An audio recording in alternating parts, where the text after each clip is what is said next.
ఈ సంఘటనకు సంబంధించి కొద్ది నిమిషాల క్రితమే పోలీసులు చెప్పినటువంటి అంశం ఏంటంటే తనకి నోటీసులు జారీ చేశారు. నోటీస్ ఇచ్చిన తర్వాతనే అతన్ని పికప్ చేయడం జరిగింది.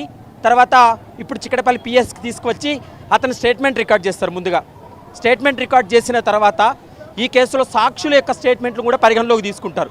ఇవన్నీ పరిశీలించి లీగల్ ఒపీనియన్ తర్వాత అతనిపై చర్యలకు పూనుకునేటువంటి అవకాశం ఉంటుంది.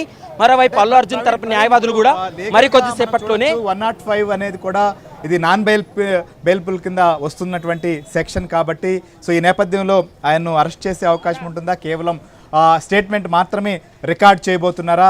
ఏం చెప్తున్నారు లీగల్ ఎక్స్పర్ట్స్ కూడా? అంటే దీంట్లో ఉన్నటువంటి సెక్షన్స్ కూడా చాలా కీలకమైనవి కాబట్టి.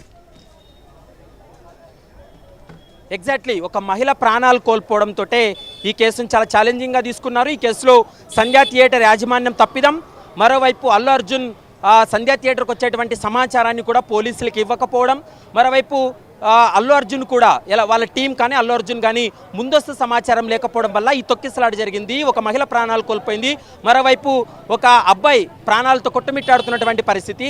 కాబట్టి ఈ కేసులో నాన్ బెయిలబుల్ సెక్షన్స్ ఉన్నాయి కాబట్టి, నూతన చట్ట ప్రకారం బిఎన్ఎస్ యాక్ట్ ప్రకారం నాన్ బెయిలబుల్ ఉన్నాయి కాబట్టి ఖచ్చితంగా ఈ కేసులో ముగ్గురు నిందితులను ఆల్రెడీ అరెస్ట్ చేసి రిమాండ్కి తరలించారు. మరి అల్లు అర్జున్ వ్యవహారానికి సంబంధించి ఏం చేయబోతున్నారు? అల్లు అర్జున్ను అరెస్ట్ చేయబోతున్నారా? కేవలం అతను స్టేట్మెంట్ రికార్డ్ చేసి మరోసారి విచారణకు రమ్మంటున్నారా? ఏం చేయబోతున్నారనేది మాత్రం మనం చూడాలి. కానీ అల్లు అర్జున్ అయితే మాత్రం ఎక్స్పెక్ట్ చేశాడు ఈ కేసులో తనను అదుపులోకి తీసుకుంటారని భావించి ముందస్తుగానే తెలంగాణ హైకోర్టులో తన పైన నమోదైనటువంటి కేసును క్వాష్ చేయాలంటూ కూడా తెలంగాణ కోర్టును ఆశ్రయించడం జరిగింది. తెలంగాణ హైకోర్టు కూడా దానిపైన విచారణ జరిపినటువంటి నేపథ్యంలో ప్రస్తుతం అయితే మాత్రం అతనికి ఎలాంటి ఊరట ఇవ్వలేదు. కాబట్టి తెలంగాణ పోలీసులు అంటే ముఖ్యంగా హైదరాబాద్ పోలీసులు ఈ కీలక నిర్ణయం తీసుకోవడం జరిగింది. ఒక మహిళ ప్రాణాలు కోల్పోవడంతో పోలీసులు కూడా ఇలాంటివి మరోసారి పునరావృతం కాకుండా ఉండాలంటే ఖచ్చితంగా ఎవరైనా కానీ చట్టం ముందు అందరూ సమానంగా ఉండాలి కాబట్టి చట్టం అందరికీ సమానం అనేది ఒక మెసేజ్ను పబ్లిక్లోకి పంపాలి కాబట్టి ప్రస్తుతం అయితే మాత్రం